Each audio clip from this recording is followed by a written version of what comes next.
The final bid of $880,000 was about to be confirmed. The auctioneer's hand was in the air, the gavel poised to fall. And then, a single, determined voice from the back of the room called out, "900,000. A collective gasp rippled through the crowd. This wasn't just a bid on a rare coin. It was a challenge to a legend, a direct defiance of a story that had haunted this piece of gold for nearly a century. A story of theft, tragedy, and a so-called curse that followed anyone who dared to own it. Tonight, we're pulling back the curtain on one of the most infamous tales in American numismatics. This is the story of the 1933 double eagle. We're going to uncover how a coin born from economic catastrophe became a national outlaw, how a king's collection sparked an international investigation, and how a Secret Service sting operation ended in a dramatic courtroom battle. And we'll investigate the chilling series of misfortunes that befell its owners, leading many to believe the most beautiful gold coin America ever made was also its most cursed. In 1933, President Franklin D. Roosevelt, facing the Great Depression, made a monumental decision. He took the United States off the gold standard. It was an effort to stabilize the economy, but it meant one thing for gold coins. They were now illegal to own. The entire year's production of nearly 500,000 stunning 20 double eagle coins at the Philadelphia Mint was ordered to be melted down into gold bars. They were never meant to circulate. They were never meant to exist. Mini-hook. But here's where the story takes a criminal turn. Somehow, at least 20 of these coins vanished from the mint. They were stolen, likely by a corrupt cashier named George McCann. While the rest of the coins were destroyed, these 20 slipped into the shadows, becoming instant contraband. For the better part of a decade, they were the ghosts of the coin world, whispered about but never seen. That is, until a flamboyant and famous collector got his hands on them. That man was King Farouk of Egypt.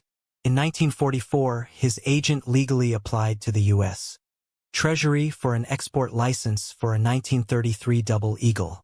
Somehow, through a bureaucratic oversight that seems unbelievable today, the license was granted. The coin was shipped to Cairo. When the Treasury Department realized their catastrophic mistake, it was too late. They had officially, and accidentally, legitimized a stolen national treasure. They tried desperately to get it back, but King Farouk refused. The coin was safe for a while. In 1952, King Farouk was overthrown in a military coup. His vast collection of art, artifacts, and coins was scheduled for a massive auction.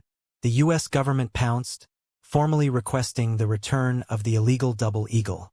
But when officials arrived to confiscate it, the coin was gone. It had vanished from the palace. It seemed the 1933 double eagle had slipped into the shadows once more, its trail going completely cold for another 40 years. The coin's next appearance was straight out of a spy novel.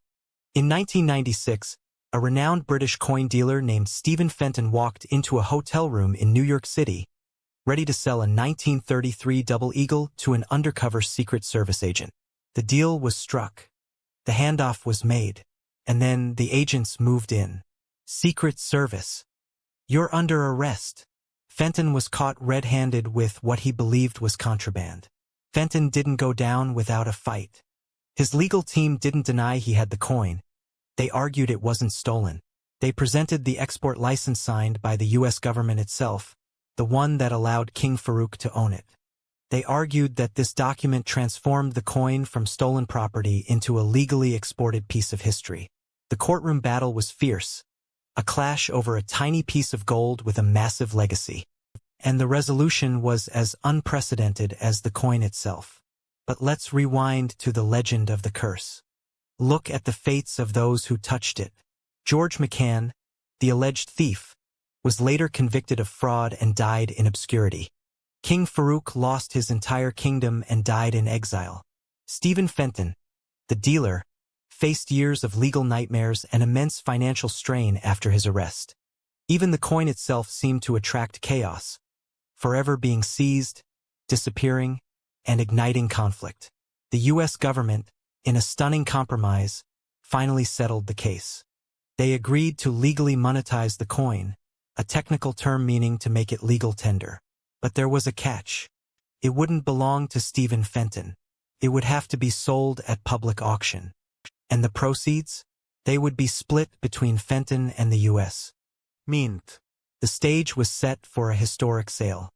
But could a coin with such a dark past ever find a buyer willing to risk its fortune and its fate? On July 30th, 2002, that same auction we started with reached its breathtaking conclusion. After the mysterious phone bidder jumped in, a fierce bidding war erupted against a collector in the room. The price soared past $1 million, then $2, then $5 million. The auction room was electric. Finally, the hammer fell. The final price, including the buyer's premium, was $7,590,000. It was a world record for a single coin, a record that stood for nearly 2 decades. And the buyer? The anonymous bidder was later revealed to be Stuart Weitzman, the famous shoe designer. He didn't just buy the coin, he bought its entire story. And in a final, symbolic act, the U.S. Mint struck a special, unique medal from the gold of a second 1933 double eagle that had been seized, forever linking the two. As for the curse, Weitzman would later sell the coin for a massive profit, suggesting that for the right owner, perhaps this double eagle's luck had finally changed. So, was it a cursed object or just a coin with an unbelievably dramatic history? You decide. But the story doesn't end there. What about the other 19 coins that disappeared from the Philadelphia Mint? In 2021, a previously unknown specimen was discovered in a sock drawer and sold for a staggering $18.9 million. How did it get there? And could there be more out there waiting to be found? That's a mystery for another video. If you want to uncover the full story of that incredible sock drawer find, watch this video next. And as always, check your pockets, check your change. You never know what history is hiding in plain sight.